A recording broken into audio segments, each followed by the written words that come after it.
Before we get started, I'd like to give a special shout out to Austin. He was an amazing guest. He definitely brought a different perspective, and he and I both agreed that the trades are a great career choice. I know some people might be confused or lost and don't know exactly what they want to do in life, and I definitely believe the trades could be a game changer. The trades have definitely been a vehicle to get people into the middle class, and I know we've been throwing around generational wealth a lot, but this is the way it starts. Someone's got to make those first steps. Someone's got to make those sacrifices. So if you feel like you want to make a different change and a dynamic change for your life, I would consider the trades. Thank you in advance, and I hope you enjoy the video. Welcome back, and today we have Austin. We're going to have a conversation about a plethora of topics, but first we want to start off with the trades and construction. I think it's crazy that a lot of people now kind of look down on the trades and they don't understand like the amount of money we make and the skills and the feeling of achievement you get when you work with your hands. So I just kind of want to talk to Austin and kind of give his experience on what he feels about the trades and how it's changed his life, and just kind of just expose people to maybe a different side of life. So what's been your experience so far when it comes to the trades? Pretty good. It's a lot more inclusive, I would say, now compared to when like my dad and his brothers were in it. You know, you make a lot of good money, and I think that's something that's overlooked. In school, I don't remember much about people emphasizing on going to the trades or looking at it in a positive way. I coming from a family that was supported by it. I have insight on what it means when, having these benefits when somebody has health problems or like a heart attack or anything like that. You're covered. There's a lot that people don't realize that we get from the trades. And so what are some of the things that like you were taught as a kid about the trades that like I know a lot of people in like the black community, or like honestly, people in general that don't really know, like what are some of the things like your dad taught you to like kind of prepare you for that?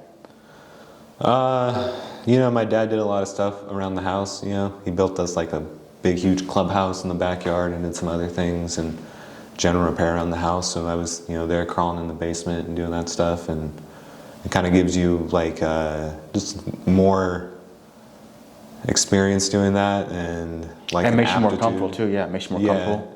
I feel like you gain an analog aptitude towards doing certain things or making a jig out of something or just problem solving, approaching stuff, But yeah, that was more or less my experience with it, was like just seeing how like the stuff around you interacts, what goes on the wall first, what how to wire light switches, stuff like that. It's all really basic stuff, but I grew up around a lot of tools and a garage full of like stuff to mess around with, so I got some hands-on experience just playing around and experimenting with like what I wanted to do. I think that's one of the things that like I think a lot of people there think that there's a barrier of entry, like where you have to know a certain amount of stuff, or like you shouldn't even try. Like, and I think that's more like the perception from like the 80s and the 90s, where people were like really rough and like everybody's a fucking racist and it's like a boys club, like where if you don't know anything, like they're gonna throw a hammer at you and like get you out of the system. And I think now, because there is a lower supply of workers, and like they want to get more people involved, because of that, now we see like they make it so much easier. I mean, when I first started in the trades, I didn't know what a skill saw was. I didn't know what a sawzall was.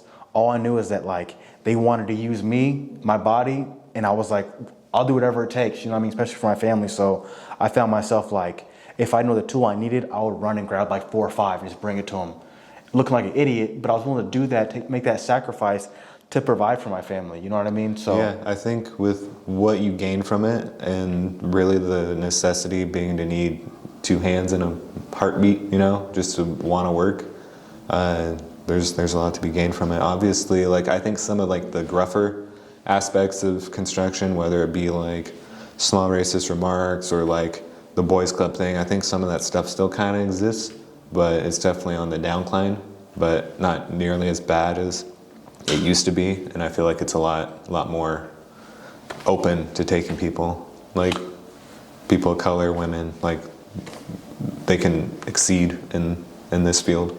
For sure. And I think too, like a lot of people like they might say certain things, and if like you ask them like, hey, like, what do you mean by that? They'll kind of realize like, okay, like first of all, either whether they cross the line or they're like, oh, harmless mistake. And it's kind of like how now the ball's in your court. Like, are you gonna blow up? Are you gonna go crazy about it? Or can you say like, okay, you said something wild. What do you mean by that? Okay, no disrespect. Okay, then let's keep it like that.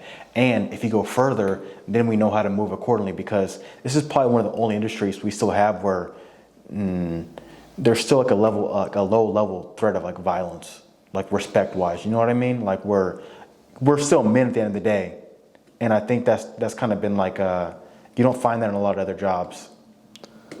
Yeah, I think a lot of people can get hot-headed, you know? You don't know what somebody's home life is and what they're bringing to work. And in regards to what you were saying about like comments and stuff, there is, like you mentioned, kind of a thin line between like being a pushover and letting stuff happen to you and knowing when to like let something go, or understanding like, okay, that guy's, you know, he might have a certain feeling towards this group of people, but sometimes it's like, you know, we just got to get the job done. I won't see him on the next job, maybe I will, but you know, that's been my experience, is like, you can't worry about everything. Like if something gets extreme, then yeah, you have to step in and do what you can to protect yourself. But a lot of the time it's just like, that guy's stupid, he's got something else going on, or, you know, you just gotta know when to step in and out. Yeah, and also I know like a lot of people that like, you know, have gone to that extreme, have fought, they feel really stupid afterwards. A lot of times like the police get called, and then there's a big issue and the work gets stopped. So like now you kind of burn yourself with that company. So like there's a lot more when it comes to it. Like I said, there's the low level threat of violence, and there's a certain threshold that most men like won't let people cross. But at the end of the day, like if people treat you with respect and you'll reciprocate that, like it usually just kind of works out well. You don't ever see it really going that far anymore. You know what I'm saying? Yeah. I think part of the increased threat of violence also comes from the fact that like it's a job that like people from a lot of different backgrounds can come into. You know, if you have like a criminal record, or you have like drug abuse issues in the past, like they're pretty, as long as you're staying clean and you're staying on top of your stuff, then like they're pretty privy to getting you a good working job if you're a good worker. So I think sometimes that past stuff that people have can kind of trigger them or get them worked up, or if something happens on the job site, you know, there is like a different kind of breed of people out there. I feel that, and I just think a lot of times like they don't really tell you like what the opportunities are. Like when I first started in 2007, I was making $17 an hour, which like, I mean, it wasn't crazy. It wasn't a crazy amount of money, but still, it was way better than the money I was making before. I was working at a food cart, and I was making $12 an hour. So that's a $5 increase right there as a first-time apprentice. And as things started like progressing, as the industry like boomed, now like I'm making $43.80, and there's plenty of overtime all the time. So like now you see like last year I made almost $90,000. That's rare, and especially with no student loan debt. Like they don't tell you that in school. Like you can still make good money, take care of your household. Like once you do the apprenticeship, you get out within 4 years, you're on the path to like buying your own house. Yeah. I mean, especially in Oregon, they never like, you know, once you complete the apprenticeship, you can take like a writing class and they'll give you an associate's degree from one of the community colleges here. So it's like that stuff was never emphasized. Yeah. Like when we had job fairs and stuff, like I mentioned before in school, it's like, well, you're telling me that like, yeah, it might take 2 years longer to get a degree, but at the end of the day, it's still a degree, and I'm still making money. And then on top of that, I have like a lot of the skills and connections already established. So. And I think one of the differences too is like when it comes to like apprenticeship, you are learning, but you're also working and you're getting paid the whole time. Unlike college, where like you're studying, but like you're not seeing the money at the same time. You know what I mean? So the whole time it's like a void, and it's like a void of 4 years of not making money, opposed to like the apprenticeship. But you're making money the whole time, and then once you're finished, now you're making, you know, decent money. Well, actually fairly good money, honestly. And you're able to like, you know, if you're saving the whole time, if you're not like constantly increasing your lifestyle, now you can buy a house for the most part. Like I was able to buy a house fresh out of my apprenticeship.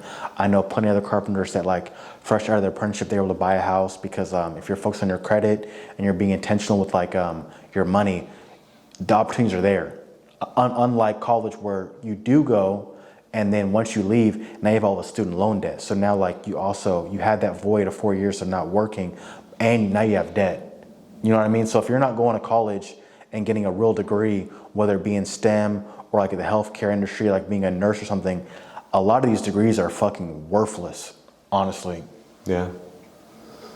Like I know a couple people who I knew as friends, like they're working at Starbucks and they have like a master's, but the degree is like, I wouldn't say gender studies, but something like in that vein where it's like, if you're not a teacher, then there's no real application for it. You know what I mean? And if you don't have some decent like minors that are like more like applicable, like you're gonna have a tough time.